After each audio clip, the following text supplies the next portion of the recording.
네, 안녕하세요. 베타공입니다. 오늘은 반도체 산업에 대해서 간략히 알아보도록 하겠습니다. 반도체의 사전적인 정의는 도체와 부도체의 중간 정도 물질이라고 하는데요. 간단하게 설명하면 반도체는 어떤 특정 조건 하에서 전기가 흐르는 물질이라고 할 수 있습니다. 반도체 산업에 대한 특징은 한 5가지로 요약을 봤습니다. 첫 번째로 고부가 가치 산업이라는 거죠. 전자제품의 핵심 부품으로 지금 소요가 되고 있고요. 그 다음에 기술 발전에 따라서 적용 분야가 확대되는 산업입니다. 두 번째로 대규모 장치 산업입니다.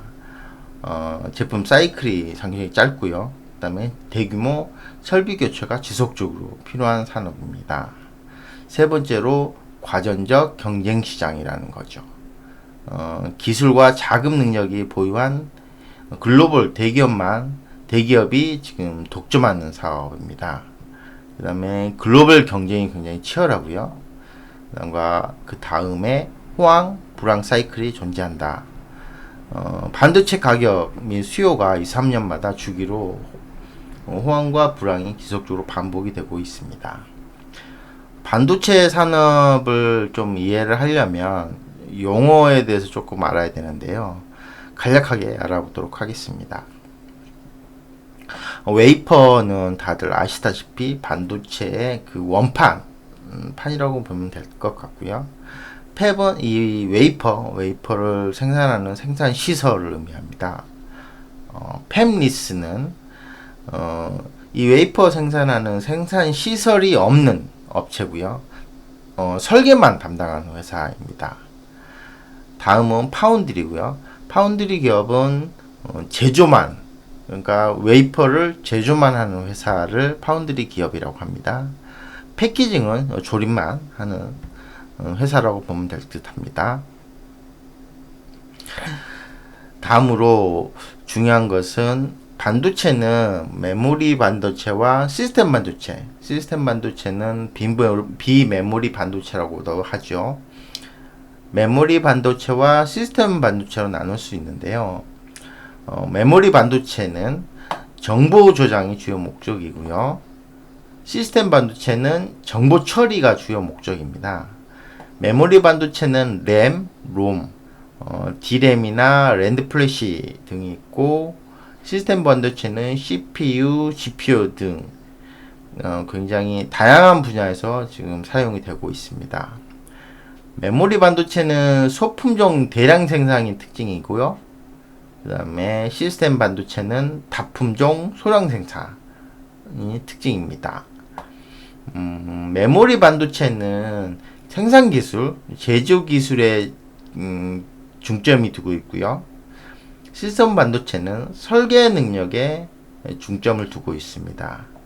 메모리 반도체 같은 경우에는 대규모 자본력과 설비 투자가 지속적으로 필요해서 소수 업체가 지금 경쟁을 하는 상황이고요. 시스템 반도체는 지금 설계 능력이 필요해서 다양한 기능을 갖고 있는 업체가 경쟁을 하고 있는 상황입니다.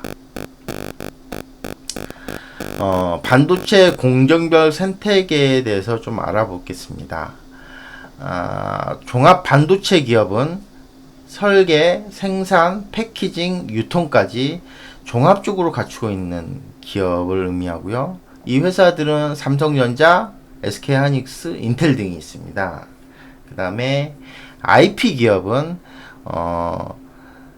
팹리스 업체나 종합 반도체 기업을 위해서 설계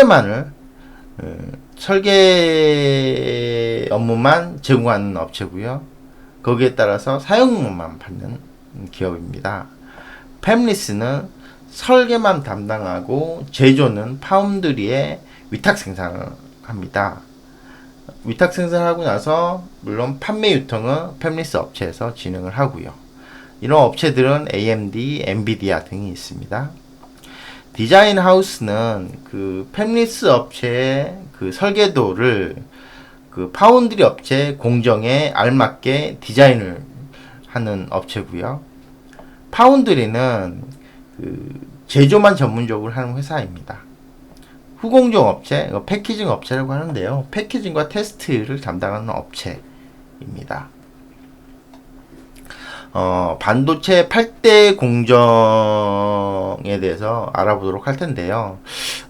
공정까지 알아야 될 필요가 있느냐라고 얘기하실 수도 있는데, 이 공정에 따라서 우리나라 부품, 소재, 장비 등 업체들이 다양하게 있기 때문에 이 공정에 대해서 자세히는 모르더라도 간략하게는 알 필요가 있습니다.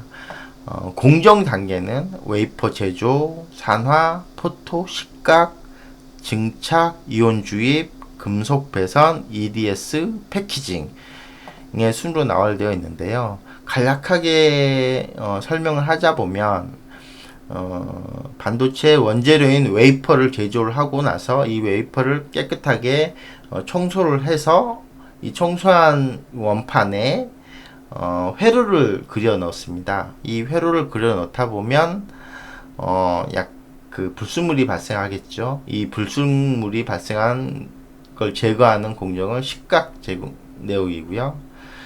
그 다음에 이 불순물까지 다 제거한 내용들을 그 각각 방막, 그 다음에 정기적인 특성을 갖도록 증착, 이온 주입하고, 그 다음에 신호가 잘 전달되도록 금속 배선하고, 그 다음에 품질 검사, 패키징 증여하는 공정을 진행하게 되는데요. 간략하게 알면 될 듯 합니다. 다음으로, 지금 주식 투자 관점에서 보는 반도체 산업이라고 하면 아마 이 장표가 가장 중요할 거라고 생각을 하는데요. 공정별 반도체 장비 기업의 현황을 지금 나타낸 건데요. 각 전공정, 후공정에 따라서 해외 기업, 국내 기업, 그 다음에 국내 기업의 기술 수준과 부품 국산화 내역들을 나열을 했습니다. 전반적으로 전공정 업체, 후공정은 상당히 국산화와 국내 기술 수준이 높은 수준에 와 있긴 한데요. 전공정 부분은 조금 미비한 수준입니다. 그래서 앞으로도 주식 투자 관점에서 볼 때는 전공정 업체에서 얼마나 국산 부품 국산화를 이룩하느냐, 이런 기업들이 있느냐에 따라서 주식 투자를 판단하는데 굉장히 중요한 부분이 될 듯합니다. 아까 말했듯이 반도체 산업은 메모리 반도체와 시스템 반도체가 있다고 하는데요. 메모리 반도체는 반도체 시장의 36.7%를 차지하고 있고요. 시스템 반도체는 63.3%를 차지하고 있습니다. 메모리 반도체 같은 경우에 한국이 지금 58% 시장 점유율을 참고하고 있죠. 미국이 그 다음으로 28%고요. 시스템 반도체 같은 경우에는 지금 미국이 70%고요.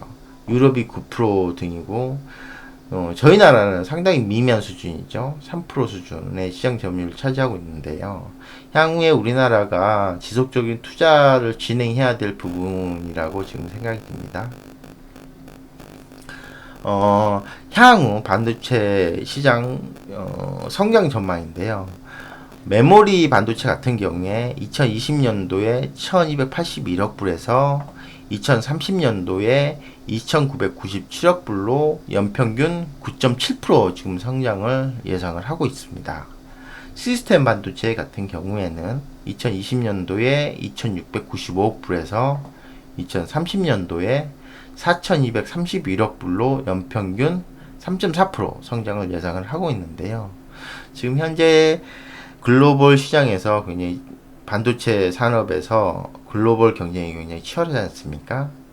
이에 따라서 우리나라는 지금 반도체, K 반도체 전략을 수립해서 2030년까지 세계 최고의 반도체 공급망을 구축한다는 비전을 지금 세우고 있습니다.